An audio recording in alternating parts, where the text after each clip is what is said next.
So with that said, since we do want to push for a better, more understanding world, I don't have the live stream yet because YV Edit Lisa went live yesterday on TikTok and I did listen to it. I'm waiting for her to upload it onto YouTube, but because she hasn't uploaded it yet, I want to make this, talk about this with you today, and then we'll talk about that when she uploads it. But it was the most disgusting, bigoted, just internalized patriarchal conversation I have listened to straight women talk about in a long time who claim to be allies to the LGBTQ community. I am a queer person.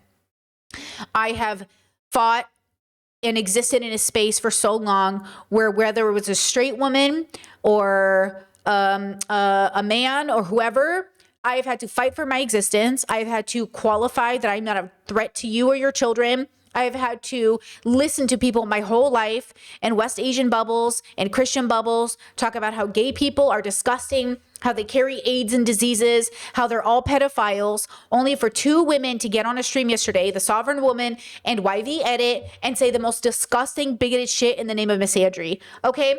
So when, we talk about these conversations, I just want you to recognize we did not just pop into existence. Gay marriage has barely been legal for very long, and we are living in a world where women get to sit here and say we're the biggest allies to the LGBTQIAs while saying the most fucked up shit about our communities. And by the way, our communities are global. We come in all shapes and sizes, all ethnic backgrounds. We are everywhere. Every pocket of the globe, the LGBTQIAs exist. Okay? So every time you say this, children are listening to you and they are internalizing that information. So if these grown women are saying, I'm not going to date bisexual men, which is the trending topic on TikTok, because they are carrying AIDS or diseases, or I'm afraid they'll never be satisfied with me, they're not attracted to me, they must be gay. Your children are listening to you. Your bisexual sons can hear you. Your daughters can hear you. This is why as a kid growing up, people were like, oh, you're either a lesbian or you're straight. Okay, joke's on you, I'm pansexual. But also, when we have these conversations, this is why it happens. Now, I do want to say up front before we get into these TikToks, straight women are not the reason men are DL. Cut that shit out. Straight women are not the reason men are DL. Patriarchy is the reason you're DL. Patriarchy is the reason why women are homophobic. Patriarchy, white supremacy, and capitalism. Do not forget that you are a product of these oppressive systems and you need to do the work to deconstruct them out of your consciousness. Okay? Women are not the reason men are lying about their sexual orientation. Women contribute to the social pressure that patriarchy instills in all of us to pressure our uniqueness into silence. But women are not the reason men are liars. But patriarchy trains men to be entitled, it trains men to be rapists, and it trains men to lie about their sexual orientation if it doesn't fit into the narrative of patriarchy. Which is why when your husbands get together for their white guy shoot deer in the forest events, they're all fucking, okay?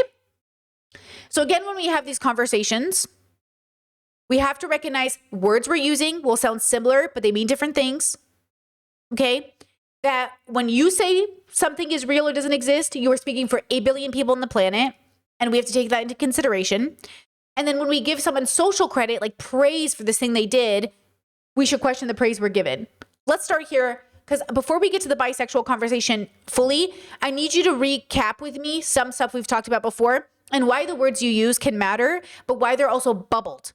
8 billion people on the planet, and girlies, we're not even the center of the universe. There's non-human animals, trees, rock, all of these other elements of existing on a floating rock in space that are just as important as us. But for the sake of this conversation, we're going to center it on humans because we're in our egos. You remember this conversation? Last week, a video went viral last week of a girl that got a voice note from a guy that she was dating, and he was basically saying, hey, if we're going to continue hanging out, I just want you to know that I am seeking a sexual connection, and if you don't want to explore a sexual connection, then we should probably just end this now because a sexual connection is a priority to me. And this was presented as a negative thing, and the comments were littered with people saying men aren't lonely enough, etc., etc.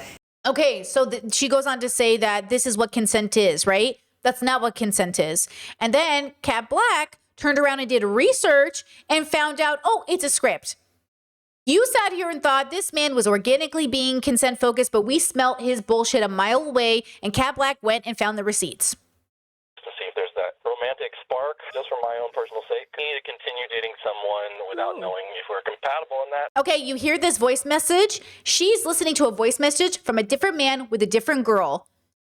That same message that the voicemail man sent out was basically a script. Okay? So listen to me when I say this. For those of us who didn't need to know that, before Kat brought it to our attention, we knew, because we have the maturity, the wisdom, we've lived long enough to know this is a red flag. Now, I understand why this lady initially wanted to believe that this was consent, because she said from her past and her lived experience, this was something she would have really liked. The dilemma is when you're so oppressed, when you've gotten nothing out of life, the below bare minimum feels exceptional.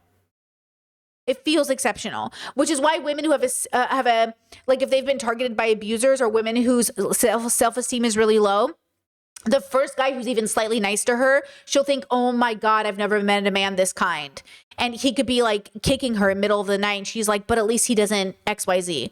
Like he could be physically abusing her, but at least he doesn't XY. So that's the problem. So the question is, that's why we say the bar is in hell, right? The bar is in hell. Now, a lot of the problems with being on the internet, myself included, is that we are showing up as ourselves and as flawed human beings in existence, and we're using our personal trauma and background to explain these situations. And yes, even if you're an academic who's well researched and you have the science, which I do believe you should look at, there's also bias and prejudice and bigotry that's infiltrated even the academic spaces. We know this throughout history. So you have to have the discernment to know, like, when is this science white supremacist and when is this science good? When is this opinion something that seems like, oh, okay, you're really healed? And when is this opinion like, is this true? And then when are we going to make space for the in-between? What happens to the people that are just leaving conservatism and they need a space to be like, I hate men? I hear that, girl. I usually hate men as a system patriarchy, but I remember being so wounded that at times I was like, I hate men, but not in the way that men hate women. Because remember, men hate women for being actually women. Women hate men for being assholes. There's a difference. A man thinks a woman under patriarchy is inherently born less good than him, less leadership than him, less smart than him. That's why they say men are good leaders and women aren't, even though that's not true. So remember that. That's really important for this conversation. Now, there's a creator called Unpunishable Woman, and there's this big brand on the internet of like independent girl boss women giving women advice, and this is titled Older Women Are Gaslighting Younger Women. Now, I will preface this with, this might sound like it's specific to the Black bubble, and maybe it is, but I just never see anything, and I mean this as a good thing, unique to the Black bubble that other communities aren't suffering from, because I do think people think Black people are like uniquely suffering in the world, like they're uniquely homophobic or uniquely patriarchal, but like there's nothing about Black communities that I see that very much differs from West Asian communities when it comes to living under frameworks of oppression. The bigotry towards Black people is worse. The anti-Blackness is global, but the issue in the Black community, quotations here, is not unique to Blackness. And that myth is really a big problem in these conversations, because a lot of the women we're going to see today are going to be Black women, and people are going to start saying, oh, see, Black people have a big problem with homophobia. Don't let Charlie Kirk do that to you, girls. Do not let Nick Fuentes do that to you. Do not let Trump do that to you. Do not let white people convince you are more homophobic than them. They are so fucking homophobic. Okay? And the worst part is I do sometimes see Black people on the internet say like, man, does the Black community have a real problem with homophobia? I feel like white people don't. White people are so homophobic. West Asian people are so homophobic. Do not let them convince you that your community is uniquely homophobic. Please. Okay? It's not going to get us anywhere. Okay, now, with that said, listen to this woman talk about unconditional love, which is one of my favorite topics, for just 2 minutes. There's no such thing as unconditional love, especially amongst adults who are peers. There's no such thing as unconditional love. And this is a ruse that is often, sold to women, right? That you must be demonstrating unconditional love to people, even in the face of disrespect, harm, liberty, and unhealthy behavior. And one of the things that I see quite often is, of course, people who rely on holy texts, such as the Bible, to support this false premise that unconditional love should be the base and foundation of relationships, particularly between men and women. The truth of the matter is, the only people that usually attempt to, exhibit or demonstrate unconditional love is parents. Parents will love their children. They'll try anyway to love their children unconditionally. But when you're talking about adult relationships, whether it's friendships, sibling relationships, or indeed romantic relationships, unconditional love is a nonsense. Because why would you ask somebody to love you unconditionally without any conditions? Why would you want to be able to be in relationship with someone and there be no boundaries, no terms, no consequences, no level of accountability? That is an immature and somewhat concerning approach to adult relationships. Okay, I just want to say here, look, I'm not a scientist, but the little research I've done is actually sibling dynamics and unconditional love are actually one of the most profound documented relationships in history. That the closeness amongst siblings is actually like profoundly close. So the idea that she brought in siblings as well is really weird to me as somebody who loves her 9 siblings unconditionally. But I will say my version of unconditional love coincides better with this article here. Okay, what's unconditional love got to do with it, right? Unconditional love, simply put, is love without strings attached. If you it's love you offer freely. But it also goes in to talk about like boundaries, right? Ignoring relationship issues is not unconditional love. Neglecting your own needs is not unconditional love. Tolerating abuse is not unconditional love. My dilemma with a lot of these bubbles that say things like unconditional love isn't real is them seeing unconditional love used as a weapon against people. I'm asking you to be radical about your love. I'm asking you to be so radical about unconditional love to learn the difference between unconditional love and actually being like, actually having boundaries. So, when I think about unconditional love, I'm saying I used to explain it like this because I used to, I explain it like this. Unconditional love to me, and I don't choose it, by the way, right? I don't choose this, but unconditional love is like, let's say there was like a sea of people. No, let me draw it like this. This will take too long. Let's say there's like a sea of people. Okay. There's like all these people in a crowd. Somebody I unconditionally love, okay, they look like this to me. Like they're a brighter color. I can see them. Okay. And maybe people that I used to know are like a dimmer color, but still distinct. Like, oh, I can kind of see them. But the people I unconditionally love, they shine the brightest. And I'm like, oh, there they are. Those are my people. Those are my inner circle, right? To me, unconditional love, like any form of attachment, isn't something that I choose. It's something that exists, and it lasts longer than any bad fight. Like, I haven't talked to one of my brothers since 2019. My unconditional love for him hasn't changed. Nothing about the way I feel about him has changed. And I know the difference because when I dated people in my past, I used to love them, but the love changed because the relationship ended and my love changed. My love ended. That's the difference to me. Unconditional love never ends. Love has moments. So I will never not love my brother. I'll never not love my parents, right? I mean, there's so many people in my life that I unconditionally love that I have to be very open with boundaries and I don't talk to because they're too toxic. We're not getting along right now. Like, we don't have the same values, but my love doesn't change no matter what they do. I say this all the time. My siblings could shoot up a school and I would still love them because my love doesn't change what they do, but that doesn't mean I'm not going to call the cops and put them in prison. I think we have this idea that like, oh, I wouldn't love that person again. I mean, don't get me wrong. Like people I have loved before, I have definitely stopped loving them for less. Right? I think what I'm asking you to do is be so radical in your understanding of categorization that you don't throw the baby out with the bathwater. That you don't say something like unconditional love doesn't exist and that it's silly and you're immature if you believe in it when I'm telling you right now it's real and I'm sorry you haven't experienced it. I'm sorry you've never experienced healthy, unconditional love, but not only is it real, we have been robbed of it universally as a people globally. We've been so robbed of unconditional love that we mistake abusive relationships for love, think it's unconditional, and then we wonder what we did wrong. Okay? So when we have these conversations, I'm asking you to radically deconstruct patriarchy from your being, radically be anti-racist. I'm asking you to radically love yourself and others. Okay. When we talk about these straight women who say we're the greatest allies to LGBT people, we love them, but we don't want to date them, I am asking you to radically question yourself. When you say something like, oh, I just think like races should be with each other, and you mean it in like I need you to radically question this, okay?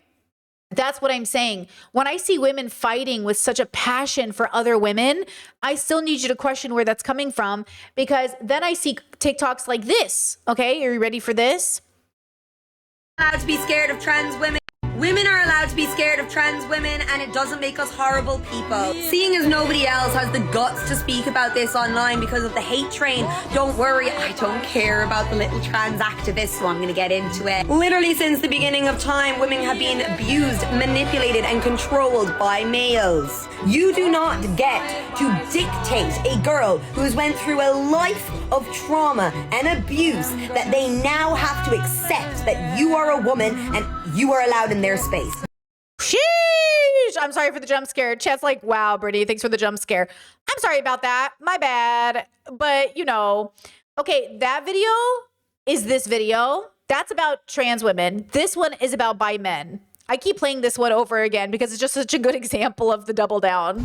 As a woman, if you don't want to date bisexual men, you're biphobic. You're biphobic. Okay, and what about it? Okay, now what? And where do we go from here? I'll be autophobic, so I gotta be, because I don't want one. So what about it?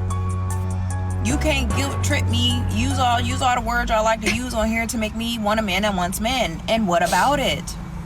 Like, with peace and love, girls lock in. Like, both of these women are doing this thing where they're like, we believe in women, choices, consent. You're not gonna force me to... What? Like, what are you talking about? Like, why are you throwing people under the bus? Why are you because this is the thing. I say this all the time. Being a minority isn't enough. Otherwise, my immigrant parents wouldn't be MAGA. Being a minority is not enough. Otherwise, Leo Skeppy wouldn't be out here grifting with Jeffree Star. Being a minority isn't enough. Otherwise, Candace Owens wouldn't be Candace Owens. Being a minority isn't enough. Otherwise, you wouldn't have women out here with their big chest saying, I'm a bigot. That's why I'm saying, girlies, we look at the world and ask ourselves why it is the way that it is.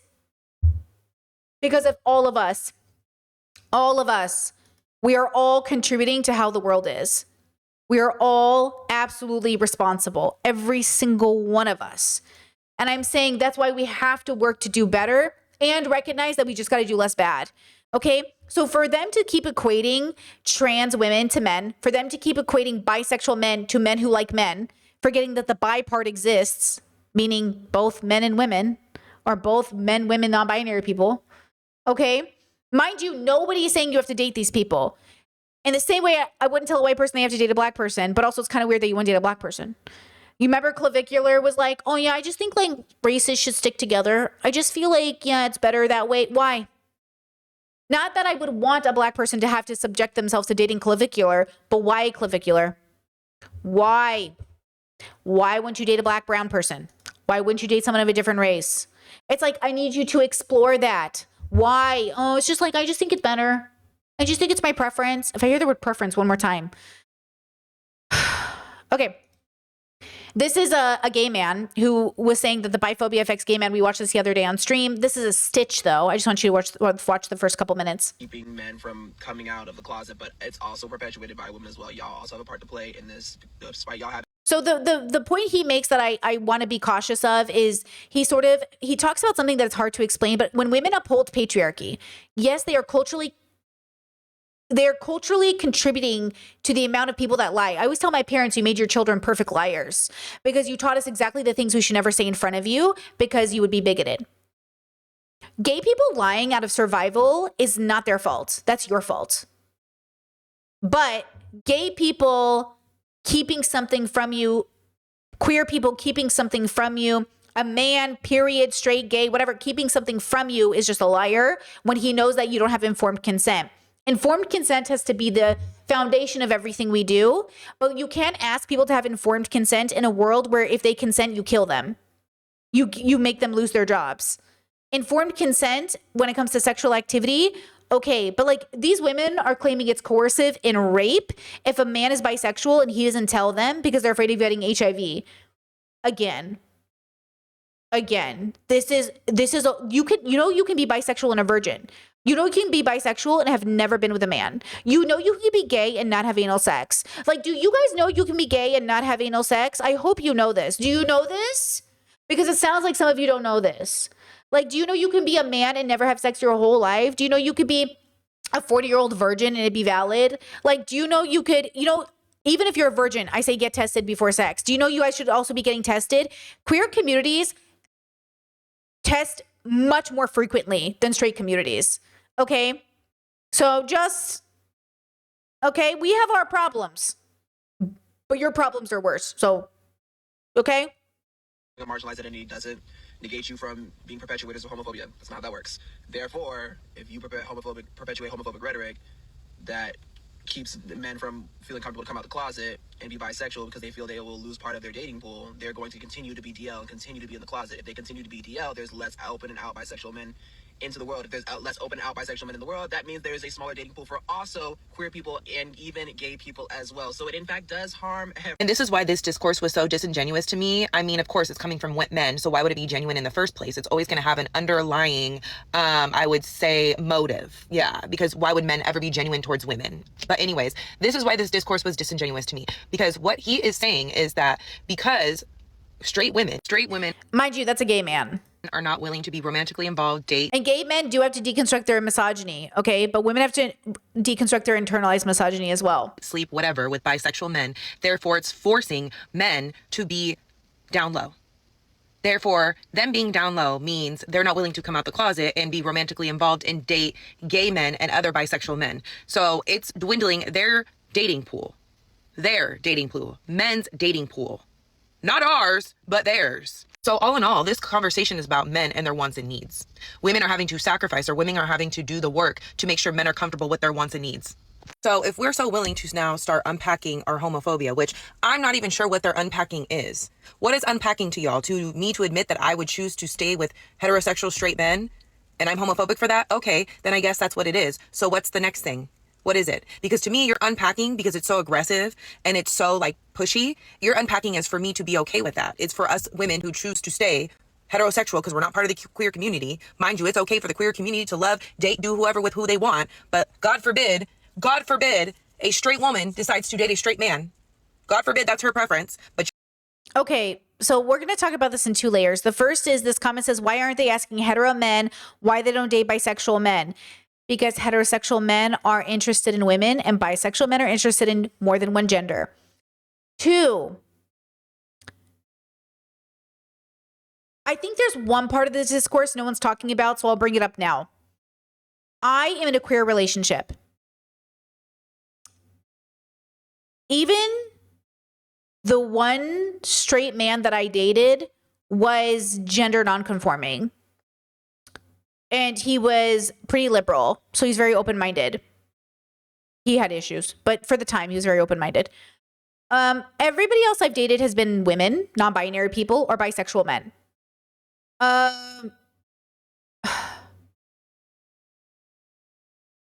Queer culture is beautiful, colorful, bright, joyful, unique. I would choose to be gay every time.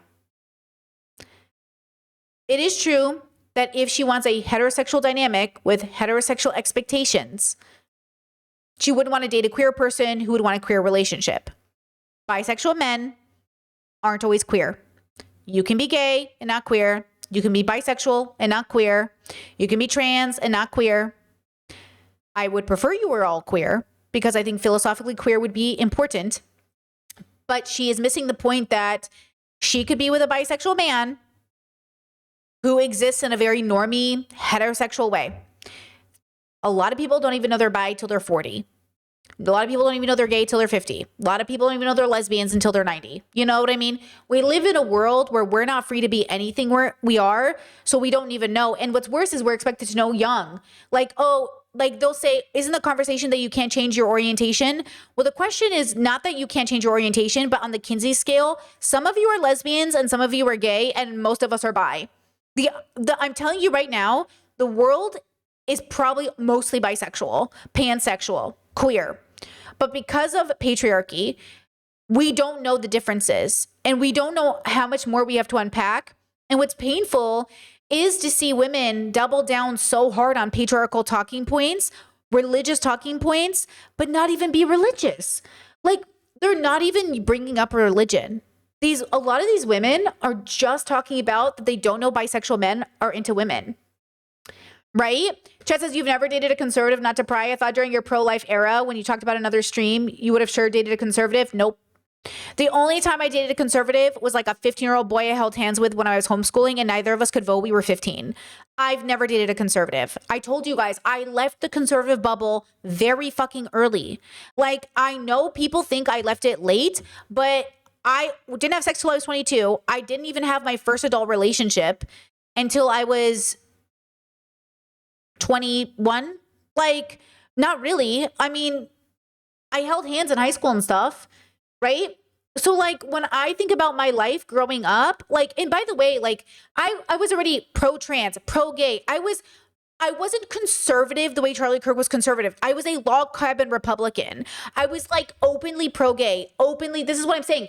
I know what it's like to grow up with Christian white women who say, Brittany, you fight for gay people an awful lot. Are you gay?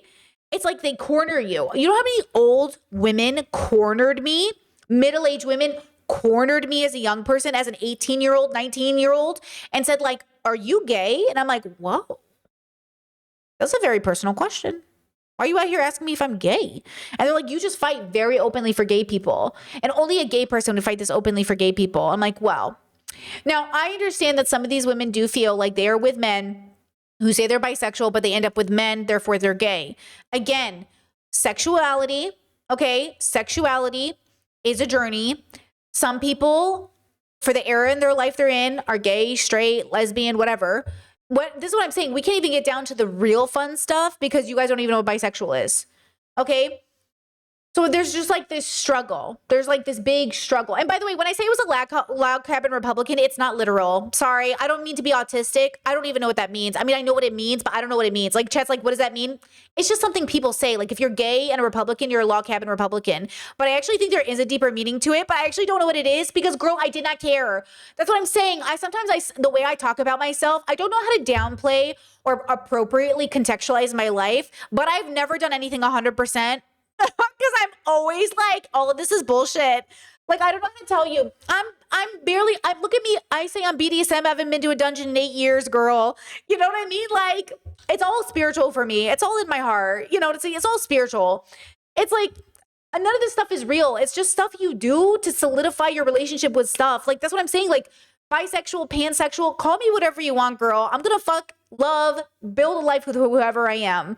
You know what I mean? Or whoever I'm attracted to. That's what I'm saying. Like, I think these words for some of us are just so fluid and meaningless. Like, even the word atheist, I don't even know what that means, girl. You know, I know what you think it means, but like, sure, I'm an atheist. Sure, I'm this. Sure, I'm this. You know what I mean? Like, you know, it's the hardest part about being a person who's so fluid in the world. This is what I'm doing right now. What are you doing? You know what I mean? Like, what are you up to? Because I'm doing this. Anyways, check this lady out. All the bisexual discourse dials down to misogyny, because what I'm seeing in my comment section and other people's comment section is basically that bisexual women aren't really bisexual, they're just straight, and bisexual men aren't really bisexual, they're just gay. And all of that entire sentiment is rooted in misogyny and homophobia. It is. And there is this like sentiment that all bisexual women are actually just trying to look cool in front of guys. They're actually not bisexual. See, this was my childhood. She's younger than me, I'm pretty sure. But that's my childhood. That's why they're like, Brittany, bisexual girls are just girls who make out with other girls to impress men. I was like, I don't want to be that. I guess I'm a lesbian. And then I was like, oh my God, I guess I kind of like men. Oh my God, what am I? I'm bisexual. Oh my God, I like non-binary people too. What am I? What's going on? Ugh. All these words are so annoying at some point. But at the end of the day, they're real for certain people. Certain people are not having a fluid experience. Look, some people are really gay. Some people are really straight. And everyone else, we're all in the middle, fucking around, flopping around like fish, okay? So lesbians are real. Gay men are real. The rest of us, somewhere in the middle. You will dig up these women's past and be like, well, I've never seen you with a woman, so then you're not actually bisexual. Oh, hold on. You don't even see her. You don't know her. You don't fucking know her. And then for bisexual men, it's, well, if you've been with a man, you're gay. even though this man has told you that he is bisexual and he is attracted to both men and women. And I don't understand why that's such a hard concept to grasp. You guys act like bisexuality isn't real because sometimes these people end up in relationships with people long-term or get married to people long-term that either are the same gender as them or the other gender. And you're like, well, then you're just gay then. You're not really bisexual then. Bisexuality is attraction. So if this person is attracted to both men and women, then that means that they are bisexual. And this leads back to my point of misogyny not just being harmful for women. A lot of it is harmful to other communities, but everybody just wants to argue so bad that they're not seeing that the real issue is that all of these people are misogynistic homophobes. All the bisexual discourse dials down to misogyny because what I'm seeing in my comment section and other people's comment section is basically that bisexual women aren't really bisexual, they're just straight. Oh, sorry, it's repeating. I was reading chat. Okay, next video. People I've blocked in like the This part's really important. Okay, listen. The amount of people and that last girl was on it. I've blocked in like the last 3 days that have continuously compared bi people and gay men to AIDS and saying how they'll give them STDs or they'll cheat.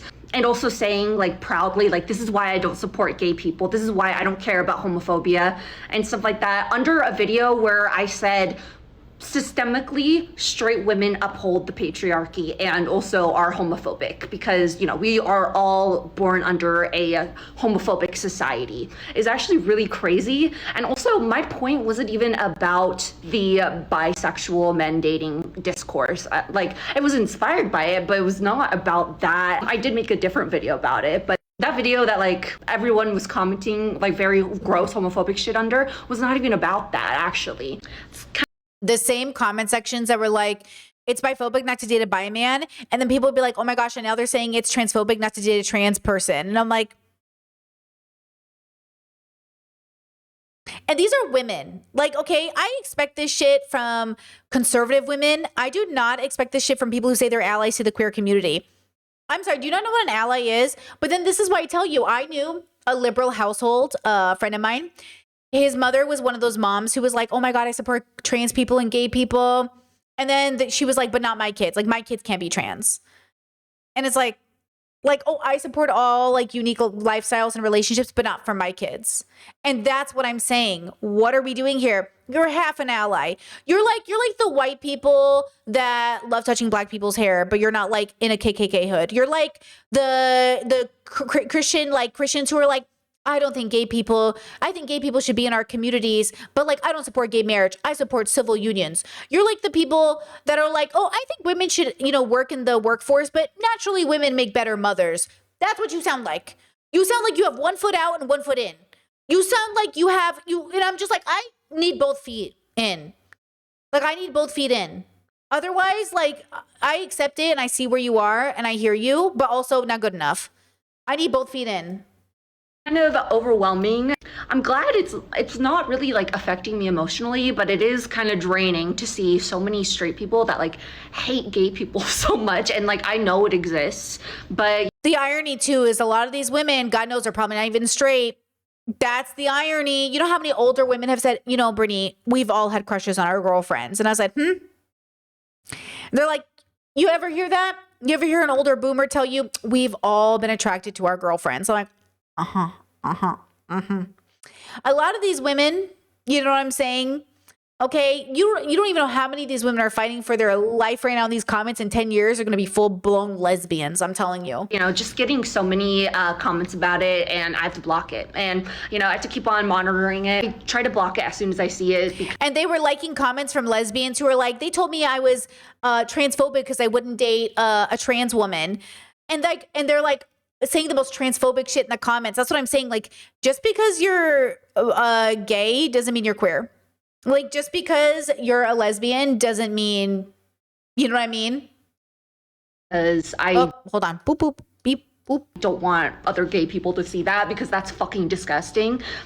But it's literally scary that how quickly people resort to homophobic talking points and homophobic rhetoric as soon as you ask them to. I think the AIDS stuff was what threw me over the edge. Right when they start talking about STIs, I was like, oh, you fucking are horrible people. You're fucking evil people.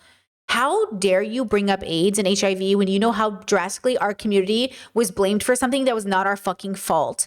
Okay.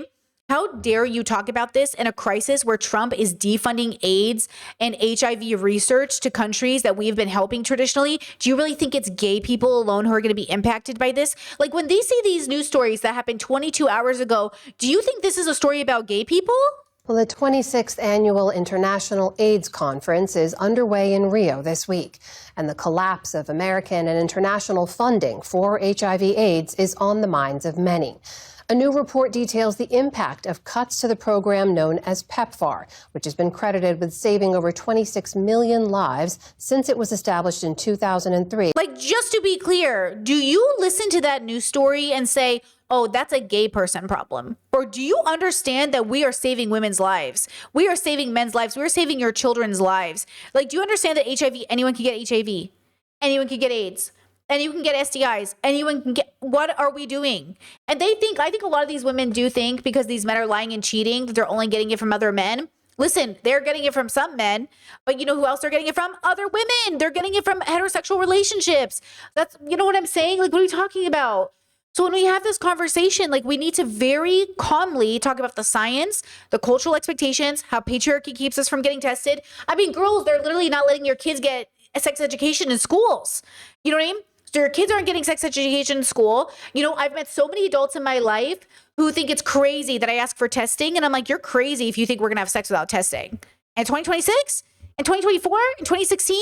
You're absolutely crazy. You're absolutely mad to think we're not going to get tested. Okay? Get tested. Oh, I haven't been with anyone. I'm actually a virgin. Get tested. I don't give a fuck. Get tested. We'll get tested together. It'll be like a date day. We're getting tested. You know how many people I know who've had hundreds of sexual partners and never been tested? Straight people. Straight men who have had hundreds of female partners, never been tested. Okay? Chad says, Brittany, if you remember how HIV became so widespread, it first hurt the gay and black community and the government didn't care. It wasn't until the white lady got it. That's when they were like, oh, snap. Okay. No. Well, hold on. I don't know what history you're talking about, but it didn't first hit the gay community and black community. Like, gay people and black people did not give us AIDS.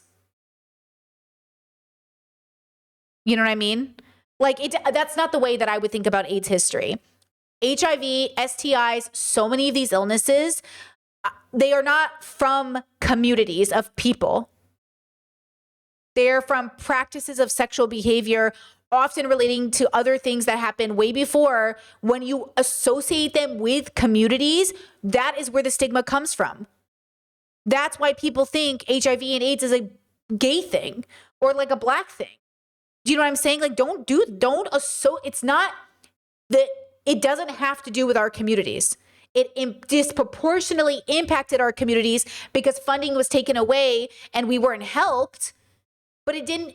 Straight people were dying of it, but never had to deal with the stigma. They die of it every day and they don't have to deal with this. Well, not anymore because we have science, but like, you know, it's doing pretty good right now. But like, it's not a gay issue. It's not a black issue. That is white supremacy talking points. Illnesses don't have, or that's what they tried to do during COVID. That's why Asian hate went up, because they have to associate it with a group, right? You said that's not what I was saying. I wasn't saying they're from my community, but I understand how the language works. Yeah, and the language is important because it plays into how these women are reacting to bisexual men. Okay? So we have to be a little cautious because it's such a sensitive topic, but it really is just proof about how unsafe we are with each other. And look, every day I get older, this is what I mean. Like, every day I get older, like, I'm not a woman in this way. Like, this experience of womanhood you're having, I feel very far from. Like, when I first reviewed Elisa's stuff, people were like, oh my gosh, Brittany, do you like her? And I was like, I don't know. She seems fine. Like, I had issues with her content originally, but this is why I have issues with her content, because she promotes narratives that throw marginalized people under the bus for the sake of I choose women always. Okay, what about gay women? Do you think this narrative of I don't date bi men doesn't impact gay women and lesbians and trans women? Like, why do you think your homophobia, biphobia towards bisexual men only ever stops at men? What are you doing? Kind of unpack the biases that they have. And like, also part of my point was that straight women don't protect queer women and they don't include queer women, and it is very isolating to be a queer woman around straight women. And they largely ignored that, and they instead called me male-centered and said, oh, I'm asking for male attention. No, that this conversation isn't about male attention. I literally don't give a fuck. But yeah, it's really interesting that everyone just ignored that point, and then it proved my point that y'all don't protect queer women at all and don't care about queer women, which is interesting. It's not like surprising, but Oh my God, were you in her chat yesterday? You said I tried to explain that in her live yesterday. Were you in her live? Oh, I was screenshotting it to the Discord. I didn't even get to watch all of it, but what I saw, my partner and I were so like, my partner had my back because I was getting so stressed listening to it. I was like, this is the most disgusting stream I've ever seen in my life. And my partner and I were shook. But then we're a queer couple. So like we're sitting here like, oh my God, all this work we're doing to combat patriarchy and white supremacy and all these things. And they are just sitting here together saying the most disgusting, bigoted things. And I'm like, oh my God, like, we're so far from where we need to be, girls. We are so lost in the trenches. It's amazing. It's just amazing. Okay. So then I want to correlate this to a larger conversation. We'll get back to the bisexual topic, but this is from the red flag guys, waving the red flag. They had a conversation about the homophobia. So remember we did Streamer University and Max and wardrobe, and that whole thing happened where Max wants to have diva and wear wigs and have whatever. Okay, remember how we were praising the guys for being like fighting and combating homophobia and all that stuff? Okay, well, the waving the red flag guys, this part of the stream, I just want to play for you 2 seconds, really is the point I'm always trying to make about the world is a reflection of us as a whole. Every single one of us would absolutely commit a genocide if it worked in our favor. You say you wouldn't, but it's happening right now. You know, all of us are complicit in all the horrors of the world. Like, this is what I'm trying to say. Like, would you really protect your gay kids? Would you really protect your trans kids? Would you really protect your neighbors? Like, would you really? Because the way people get on stream and talk, you know? So listen to this. Really weird, and that psychology of human beings is so interesting to me. And I'll say this last thing before I shut the fuck up. That's also like part of me like that believes that human beings are extremely capable of being anybody is literally capable of being the devil. It's like turning into the devil that they don't want to be, or like, you know, the devil that they don't claim to worship because of that thing that we have in us when we view and talk about other people at times. Yeah, I think it's real easy to rationalize and be like, oh, I could never, or that's a thing that only these folks do. But it's like that push towards being a little bit nationalistic or a little bit fascistic or a little bit bigoted or whatever. It's like, that's a thing that everybody has capacity for. And you got to check in yourself and in the people around you. Cause sometimes you're like, oh no, because I exist in some oppressed category, there's no way I could, you know, they'll sidestep and be like, no, I'm black man, woman, queer, whatever. I can't possibly be an issue to somebody else. Yeah, the fuck you can. You absolutely can. Like Nazis, they were just some regular people doing regular shit, got a job, and they were like, oh wait, that's all right. And they made a decision. So when these women get on stream, and I know I can't play it for you right now because it was a TikTok stream and I'm waiting for her to post it, but basically Lisa and the woman observer, I think that's her name. Is that her name? No, the sovereign woman. Sorry, the one observer. The sovereign woman. They were basically saying like, I'm the biggest allies. We love the gay community. I just want to date you. And I'm like, okay, again, we're not saying you have to date us, but we're saying like, that still is biphobia, homophobia. And it's going to impact everything politically. You can't say we're an ally for your rights and then spread rumors about how Lisa was saying stuff like, I don't want to be with a man who likes anal sex because even though he says we don't have to have anal sex, I just know that's not true and he's probably going to go cheat on me to go get it. That type of narrative. And I'm like, guys, just say you don't want to date a liar. You're acting like, girl, I'm going to tell you this right now. A lot of the stuff a lot of people do in their younger years eventually fizzles out and their sex drives change as they get older. Life changes as we get older. And this narrative they kept pushing that like, I'm never going to be enough for a bisexual man because I don't have a penis. Again, not all bisexual men have anal sex. Again, not all gay men have anal sex. Again, okay. And also, like, this is the question I always got, which I really hated. Like, oh, if you date this gender, are you going to miss this gender? I am not falling in love with people's genitals. I am not falling in love with people's gender. I am falling in love with them. And I don't know why you think, even if they were associating gender with genitals, that bi people can't be monogamous.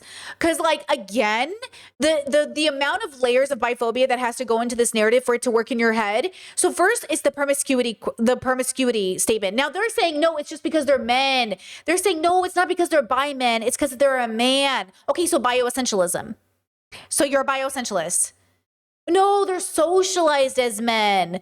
Okay. So unsocialize. Deconstruct the socialization, just like you're deconstructing your socialization as a woman. Deconstruct it. And you know what I'm saying?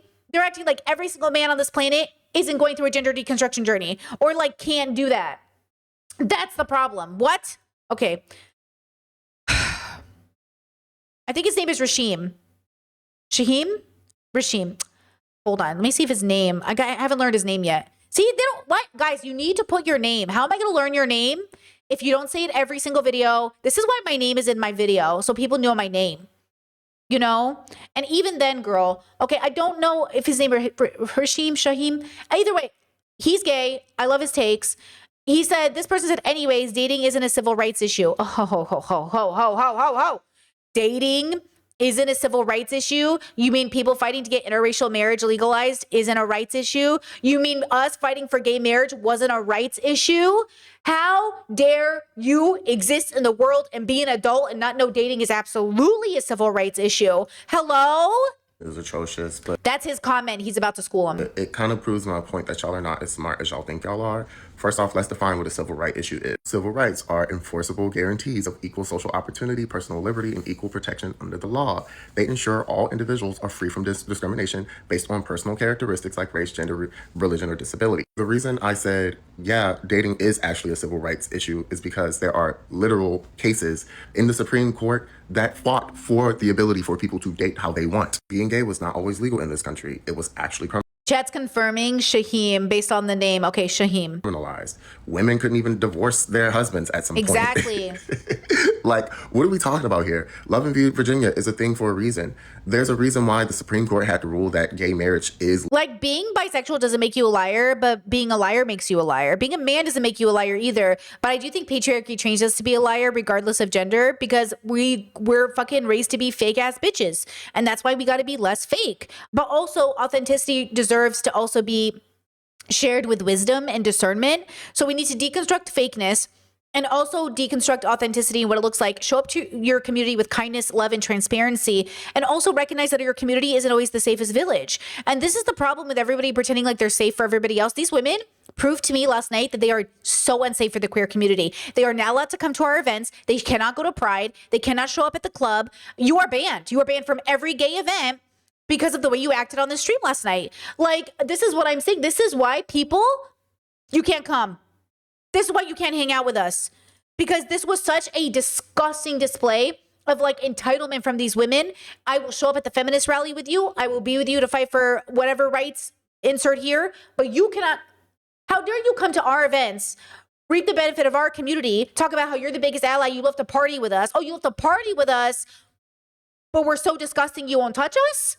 We're so disgusting that even though you're attracted to a man and you have 6 amazing dates with him, the moment you find out he's bisexual, he's off the table? Okay.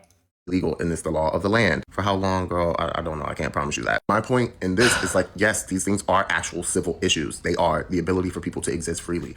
What this has to do with this conversation, I don't know. You're the one who brought it up. What I will say is it's so ridiculous that y'all don't understand like how important the dating and romantic aspects of people's lives are. It is actually one of the biggest facets of people's lives. Ask me how I know. Ask me what I do for a living. Ask me what I studied. However, what I'll say is I made this original video like talking about biphobia and dating.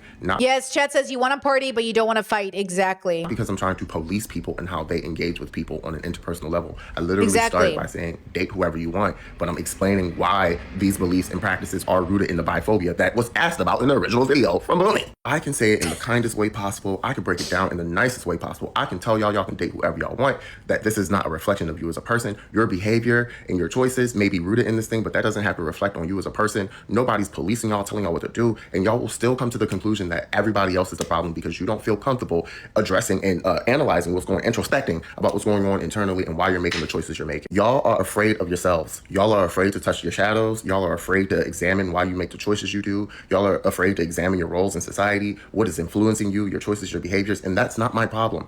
I cannot continue to handhold y'all to make y'all not be afraid to just analyze a simple choice that you're making. Even when people are telling y'all do not have to date bisexual men, like y'all are still upset because you don't want to address. That's what Lisa and Sovereign was pissing me off last night because Lisa kept bringing it back to this argument that nobody is making. Lisa kept saying, you're just policing women's bodies. I'm a misandrist because I 100% believe women should not be policed. Nobody is telling you who to fuck. Nobody is telling you who to date. Nobody is saying to date a bisexual man. We're saying your reasoning for not dating a bisexual man is rooted in biphobia. And the fact that they refuse to get this is so fucking annoying. It is the reason why the world is suffering. It's the reason we're all such a fucking mess. I feel like I was back home at my conservative family's home. I might as well have been sitting with MAGA. I might as well. Every point Lisa made, every argument Lisa made, I have heard from my Christian parents, my Catholic parents. Every single thing Sovereign said, every single argumentation I had heard my whole life growing up in the church. Hello? Amazing. Absolutely mind-blowing. Dress like that. This may be rooted in ismophobia. I don't know what to tell y'all. I mean, I have my own shit that's ism. And Sovereign kept saying that because chat says nobody wants to be called homophobic or racist. Sovereign kept saying, I'm not biphobic because biphobic is like a fear or an anger or bitterness, and I don't have that. Like, I love gay people. I'm like their biggest ally. I'm like their biggest fan. Like, I don't want to be called biphobic. And everyone's like, but that is biphobia. This queer activist came on. I don't know her name. She did great. Oh my God. She was so cathartic. I don't know her name, but I was like, oh, thank you, God. This queer activist came on. She said it so perfect, so beautiful, so exact. She said everything that I was like, you tell him. And I was just like, this is exactly what I wanted to hear. And this is the problem I'm having. And it was a black woman, a black queer woman, which I think is so important because she has that intersectional, that lived experience. And the chat just could not hear her. The chat just could not get what she was trying to say because they're like, so you're policing me. You just want to tell me who to date. You don't know. I'm not. You just want to. She was like, no one is telling you who to date. I am just saying, if you don't question your why. Oh, her name is Cute Theory. Thank you, chat. Her name is Cute Theory. She did great. Was beautiful.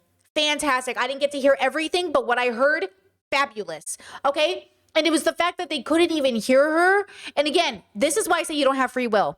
Because if you had free will, you would listen to the facts and you would change your mind. But it's embodied.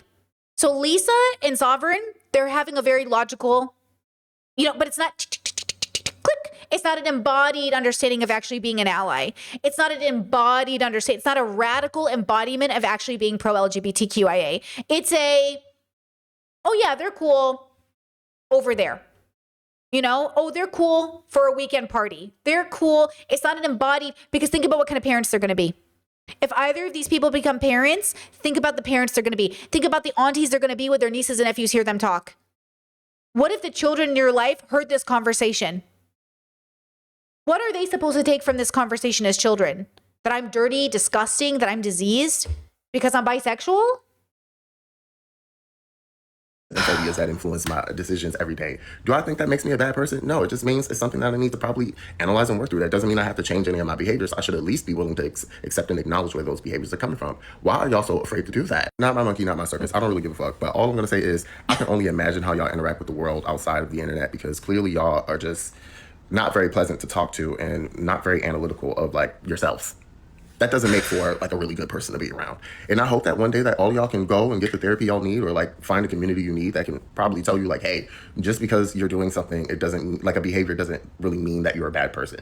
Like, I don't know what to tell y'all. And y'all think that somebody's attacking y'all, but like y'all are genuinely saying some stupid shit in response to this because y'all are being defensive because you think somebody's like attacking y'all. Nobody's attacking y'all. Y'all are just insecure, no shade, because it takes a certain level of insecurity to be unwilling to face yourself. Don't know what to tell you, sweetie. Don't know what to tell you.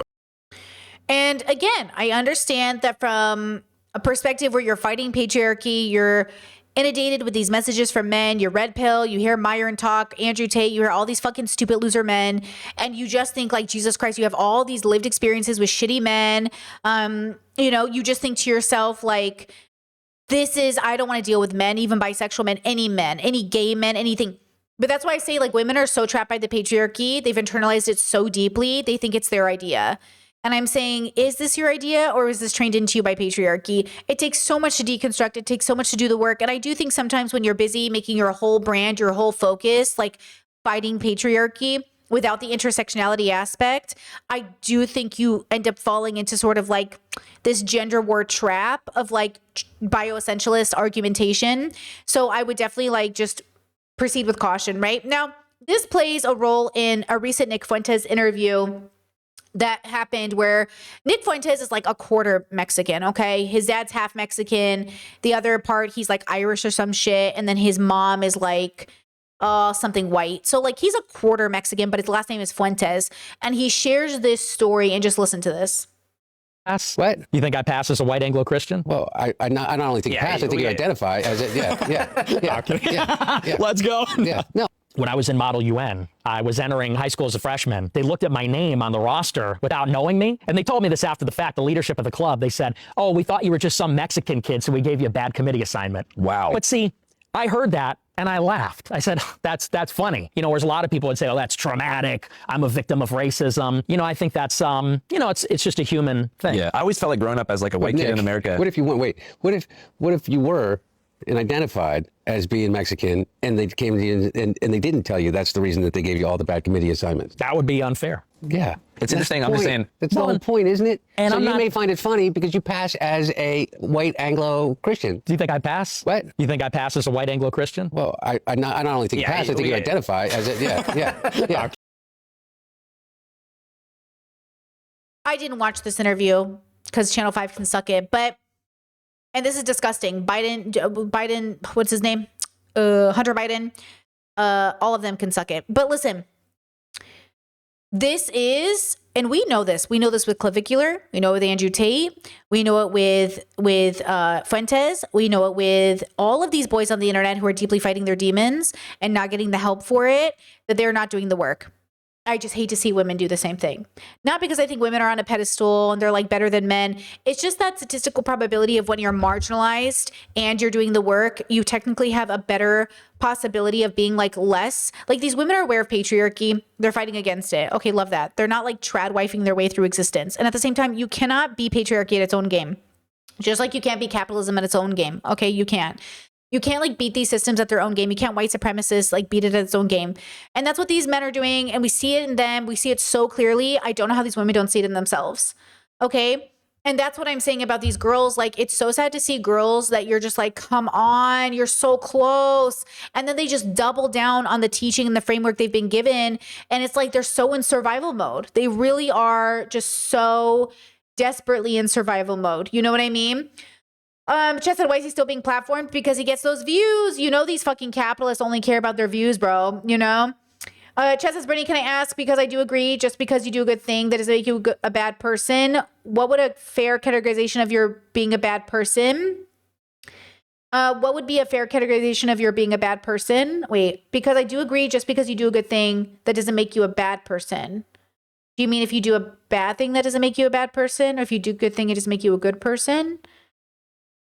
Look, a bad person, good person are just words we put in place to explain an overall characteristic of a person, something that they either do once that defines their character overall or something they do many times that defines their character overall. Whether the one thing they do one time is like, wow, they were a really good person actually, or wow, they were a really bad person actually, or oh my God, look at their character over time. Bad and good are subjective terms we put in place to describe an observation we're making about a person. Okay? Look at this video. I love this video. I love this girl. This is Yvette. Straight women dating bi men. And it's as simple as this. If we can recognize that as Black people, we are typically raised to be homophobic, especially if we are religious. Pause. Not unique to Blackness. Okay, for non-Black people in the audience, this statement, she's talking to Black people for Black people. Just same way I would as a queer person talk to other queer people and we would mention the problems in our communities, but they're not unique to our communities. So if I say gay men, you need to figure out your fucking racism. That's not unique to gay men. I'm just calling out my community. But like Black people being homophobic and being racist homophobic is not because they're Black. Because Nick Fuentes and all these white boys are more than happy to be homophobic. They just like to pretend that they're not as homophobic as brown people, but they are, which is why they're able to weaponize Islamophobia. It's why they're able to weaponize like Arab stereotypes against these communities, because you buy into it. You think Arabs are more homophobic than white people.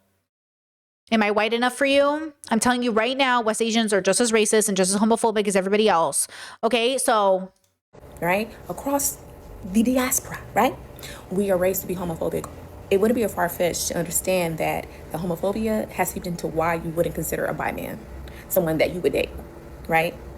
And it's not that anybody's trying to force you to date a bi man, but it's just understanding the root issue as to why you have this preference or you don't want to date a bi man, and analyzing how that may show up in other areas of your life, so that you can just essentially become a better person that's not bigoted. Nobody's forcing you to date bi men, but I think it is like anti-intellectual to then go from, well, you guys are trying to force me to date a bi man, or you're trying to take away my autonomy, or this is grape culture. That's when it's like, all right, come on, guys. Like, let's be honest. The same way a lot of non-black people engage in racist ideology or believing in stereotypes or racist behavior or discriminate against black people and engage in anti-blackness, they don't want to be called racist, right? Because it's uncomfortable for them.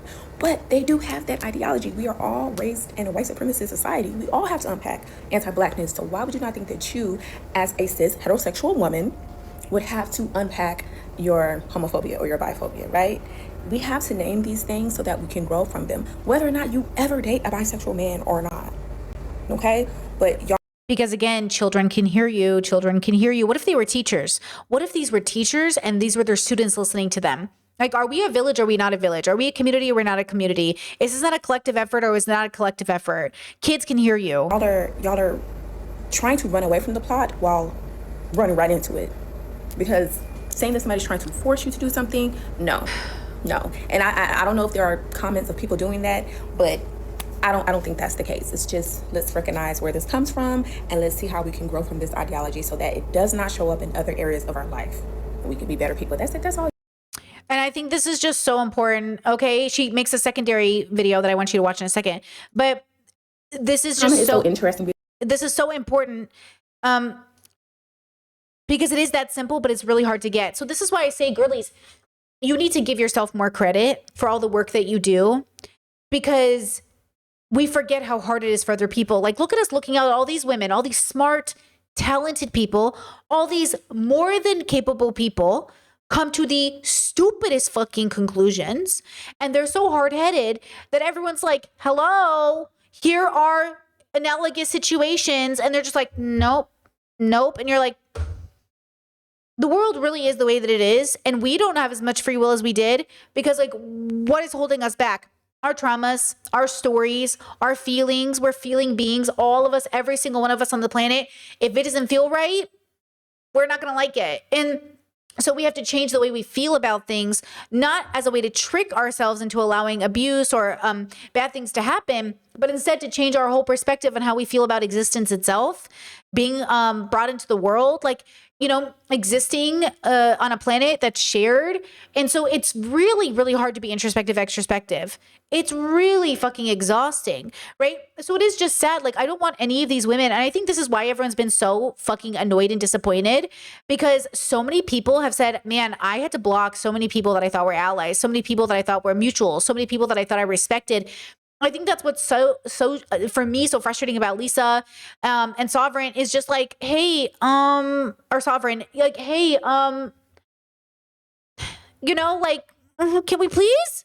You know, I don't want to have to block all these people. Like, every time someone's like, Brittany, can you collab with them? Can you reach out to Lisa? Can you do a collaboration? Is this, you know what I'm saying? How am I supposed to build community? How am I supposed to build community with bigots? How? Okay, check out this. It says the religion would determine if they deem queer people as sinners and those who should be ashamed. It would be why the name called dehumanize them.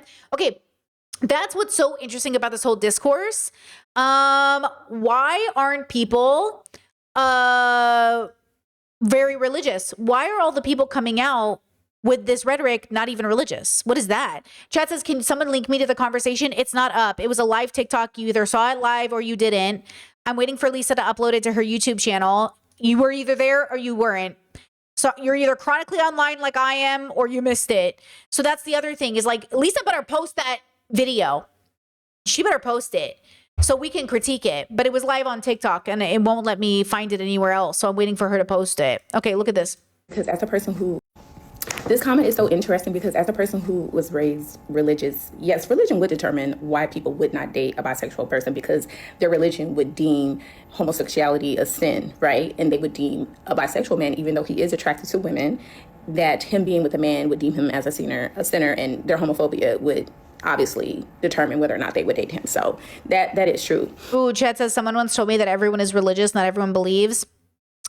You know, everyone is unlearning, that's for sure. But at the same time, as a person who grew up in church, or not, there are so many women who are with gay men or bisexual men in the church. Like, we have women in churches who date pedophiles. So I kind of agree with you on that. But I would love for you to expound on, if you would like, what for you as a straight woman makes a bisexual man incompatible with you. Because if he's sexually attracted to women and you're a woman and he's sexually attracted to you, what would make him, just because he's bisexual, be sexually incompatible with you? And you mentioned something about not being fluid and not really being attracted to sexually to most men. So do you feel like you are like on the spectrum of being asexual?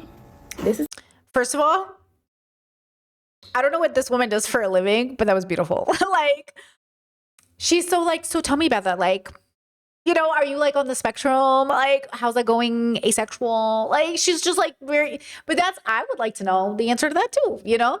So with the super chat, thank you so much. Appreciate that. It's like curiosity and asking questions and like, have you thought about it? And like, you sure about that? And like, this is a skill to have these conversations, to have these back and forths. Let's watch this one next. You know what? Okay, I get it now. So from what I'm gathering, there are a lot of Black heterosexual women who believe that being heterosexual means that they are attracted to heterosexual men. When being heterosexual simply means you are attracted to the opposite gender, opposite sex, right? We won't even get into gender not conforming, binaries. We won't get into any of that. But simply that is what that means. That is why heterosexual men are attracted to bisexual women and trans women too, but y'all don't want to talk about that. We know y'all not ready to talk about that. But I'm realizing that what Big Sister General said, there's some education that needs to be done. Okay, I can see that now. That a lot of y'all think that being heterosexual means that you are attracted to heterosexual men. Maybe then there needs to be like a name for that. So that is true. Look at this comment. Well, educate us, Big Sis. Give us what we should be labeled for not wanting a man who sucks the same thing we suck. Because we thought saying heterosexual woman wanting a heterosexual man was it. Clearly, we're all stupid bigots. They have to open our legs to every man on the planet. She replied, her name is Ashley Yvette. She replied, I think you might benefit from therapy, not gonna lie.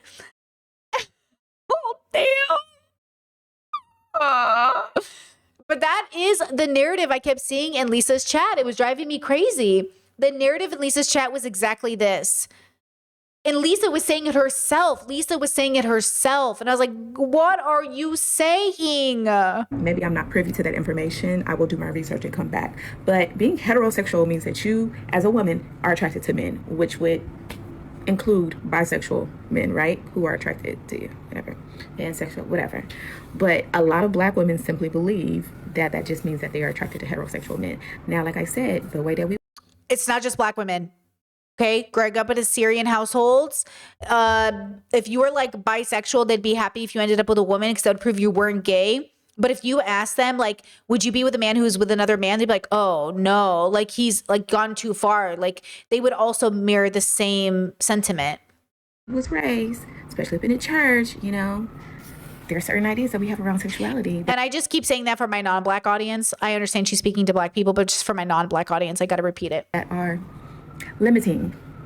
And there's a lack of education, sex education within the Black community that's also very limiting. And it's showing up in the way that you guys are responding to this conversation, how you guys are showing up in comment sections, how there's a lot of information that is being thrown out.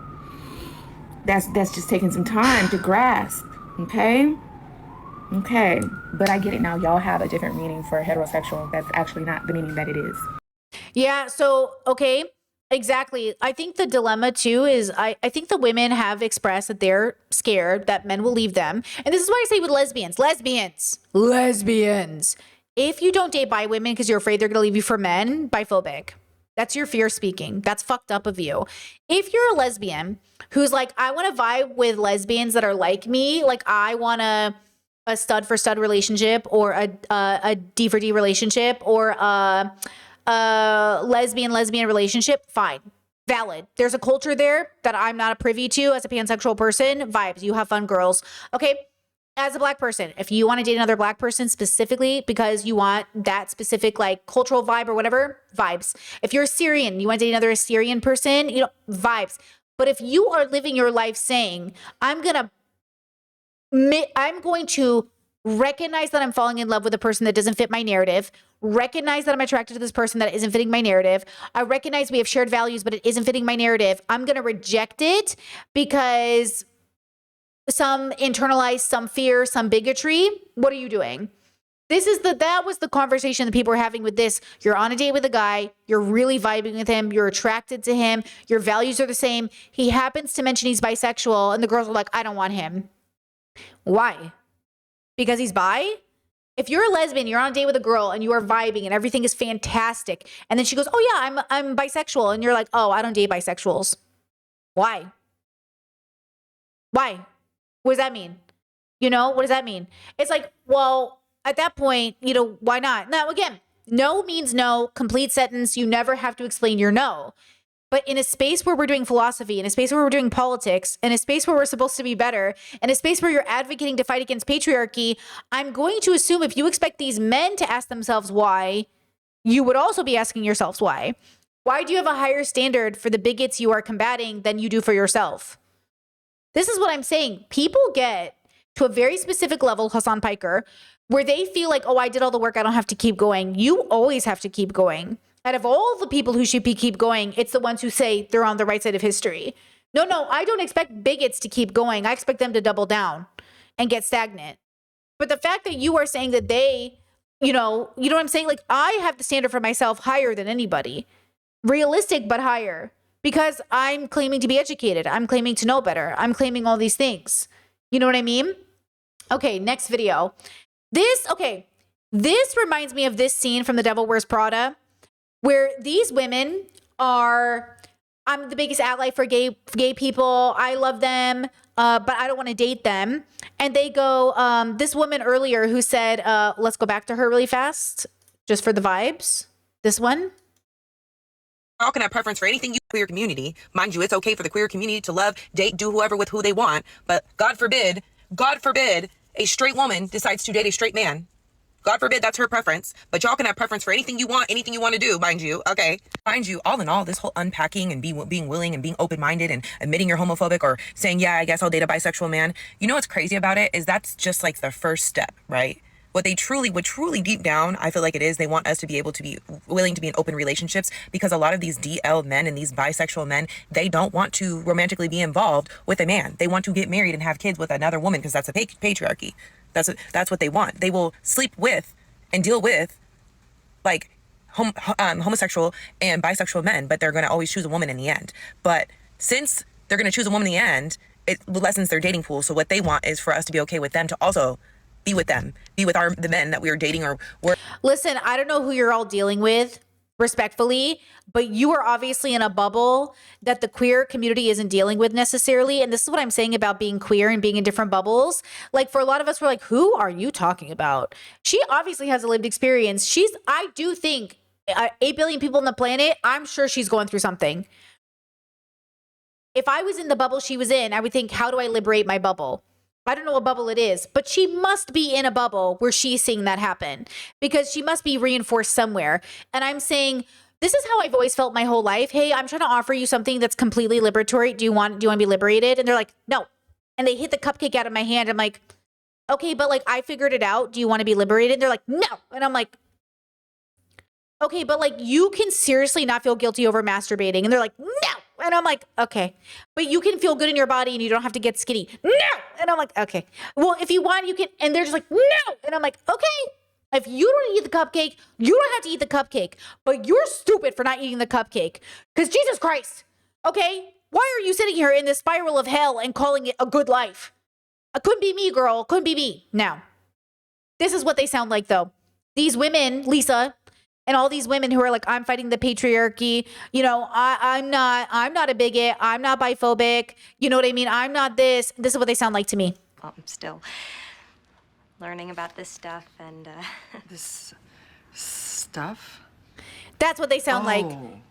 Anne Hathaway says this stuff like she's not impacted. And Meryl Streep has to lecture her, be like, oh, you think you exist outside of this. You think you chose that ugly ass blue sweater of your own free volition. You forget that we picked it out in this room for you a year ago, girl. Like, we assume that we exist on a planet where we're not impacted by things that happened years ago. So then here is these women on this stream yesterday just talking about how, like, we're not bigots. We love the gay people. We just want to date bisexual men for this reason. Well, lecturing people about deconstructing patriarchy. Well, on one side of their mouth, they want to destroy patriarchy, and the other side of their mouth, patriarchy. What? That's what I'm saying. Deconstruct your own internalized patriarchy.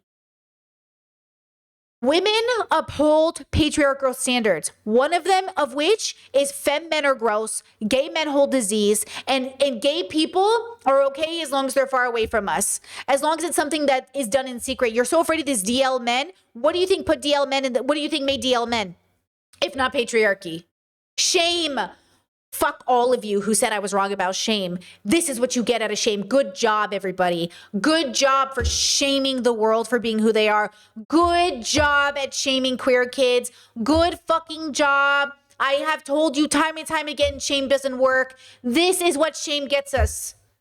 Is it working yet? Do you like it? Is this the world you want? Did it dismantle white supremacy? Is Trump out of office?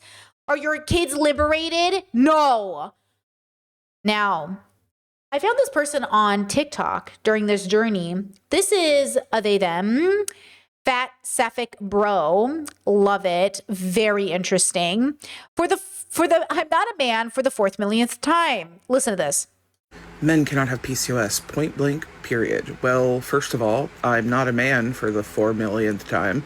I was assigned female at birth. Y'all just see facial hair and don't understand that trans women are not the only kinds of transgender people. I am a non-binary transgender person, so I have polycystic ovarian syndrome. I've had it most of my life. Also, men actually can get PCOS, like cisgender men. The emerging research is showing that cisgender men can have PCOS symptoms, so that's an interesting thing that science is in the middle of researching and trying to figure out more about. Also, it's not called PCOS anymore, polycystic ovarian syndrome. It's now PMOS. Now, okay, their journey is really interesting, and I'm so glad they're sharing because the more you know, I have seen women say, wow, we can't even have anything. We can't even have PCOS. I get it.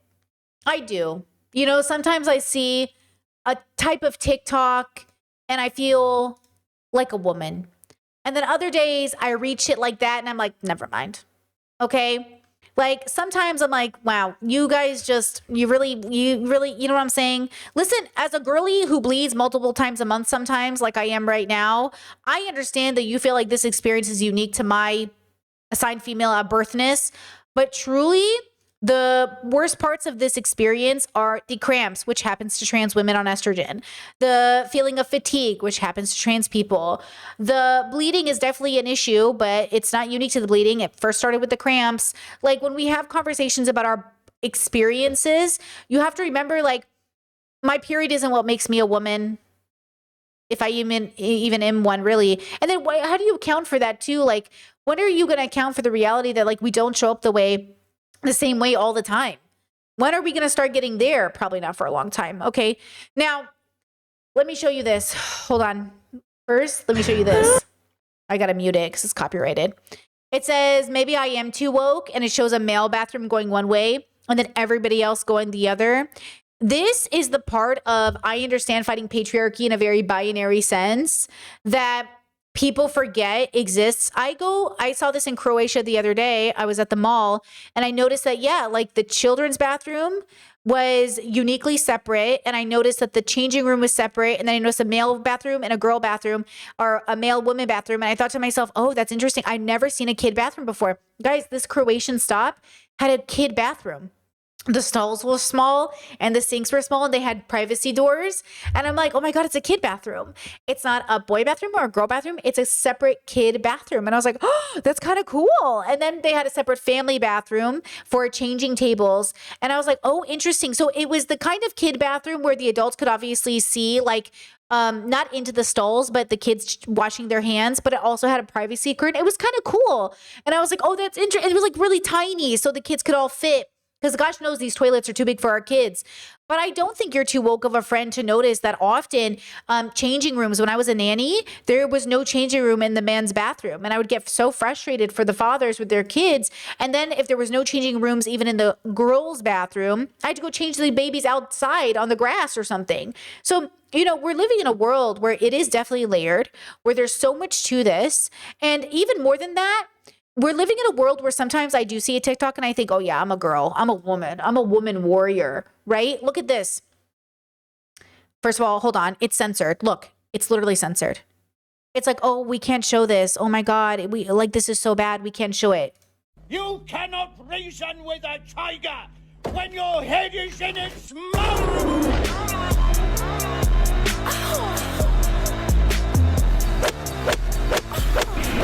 You cannot. Okay, and it's like all these really famous like paintings and stuff of women.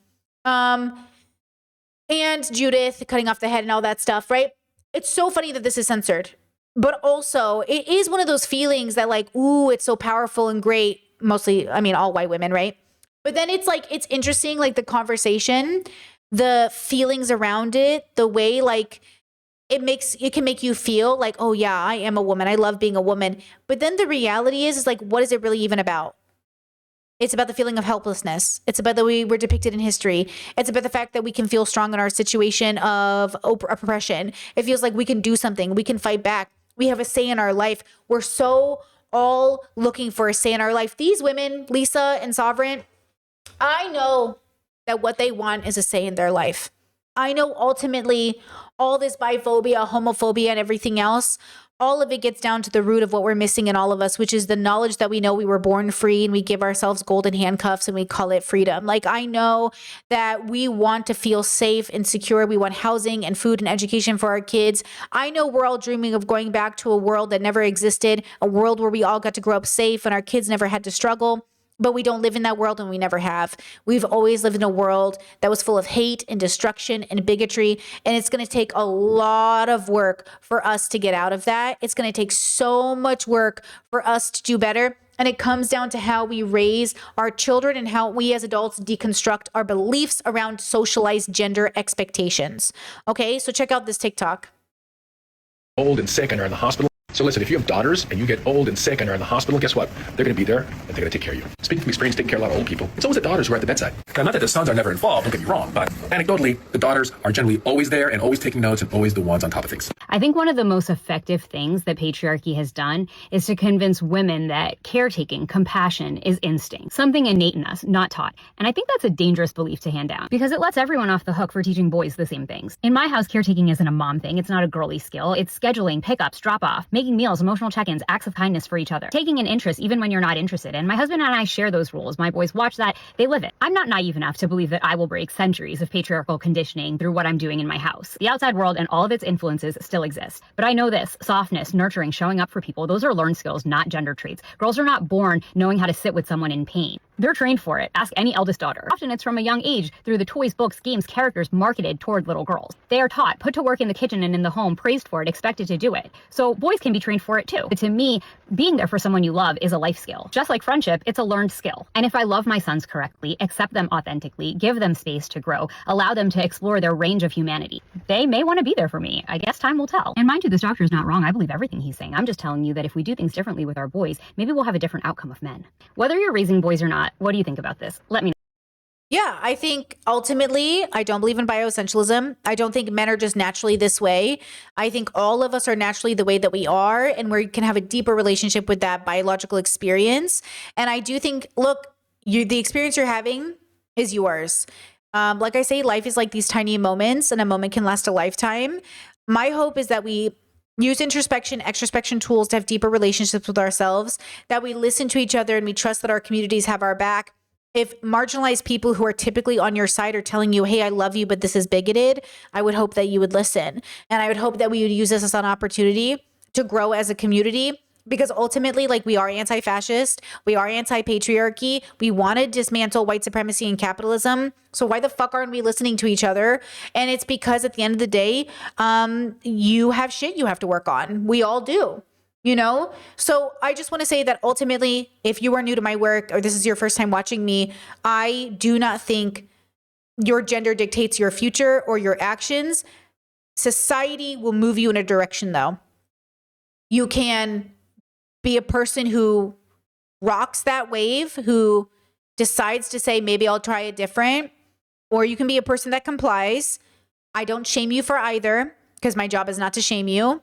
My job is to give you a tool to say, when you're ready, and if you want, your life can look different. I have a very customized life. I have liberated myself, and now I fight to liberate my communities. I would love for you to wake up every day happy and to know your purpose, and to go to bed every day happy, know your purpose. And yes, even as I say that, have moments in your life where you experience mourning and sadness and struggle and frustration and a horrifying a situation where you sit there and maybe think to yourself, man, am I living my best life? Like, am I doing the right things? And to have the tools to recenter and ground yourself in a world that's always changing and shaping around all of our insecurities. Like, the reason the world is a reflection of us as a whole is because it's so heavily dictated by us, our insecurities, our bigotry, our inability to learn. But I say this with peace and love. I cannot intellectually respect you if you give me the same bullshit script conservatives give me when I say, hey, you should question that bigoted thought. And you say, oh, I guess I'm just a bigot then. Oh, I guess I'm just a bigot then. For every dollar, if I had $1 every time a conservative told me, I'm not afraid of gay people, I just think it's wrong. The same thing I was hearing on this live stream yesterday. Oh, I love gay people. I'm not afraid of gay people. I'm not into that. It's my preference. Like, I don't believe in that. I'm tired, and you're tired. We're all tired, and we're tired of each other. I'm tired of you. And yet, after I rest, I will wake up tomorrow and I'll continue fighting for you. I just hope that you continue fighting for the gay community the way you say you are, because right now the content you're putting out is not doing that. I do not see me being fought for. I do not see my people being fought for. I do not see my children being fought for. I see all of us being thrown under the bus because you have icky feelings about gay guys, bi guys, men you don't understand, and sexual orientation that you can't even comprehend, even in the most reductive way. Bisexual means attracted to both. Gay means attracted to one. There's some nuance there, but generally, if we can't even get that under wraps, you know what I'm saying? Like, why are we even having this convo?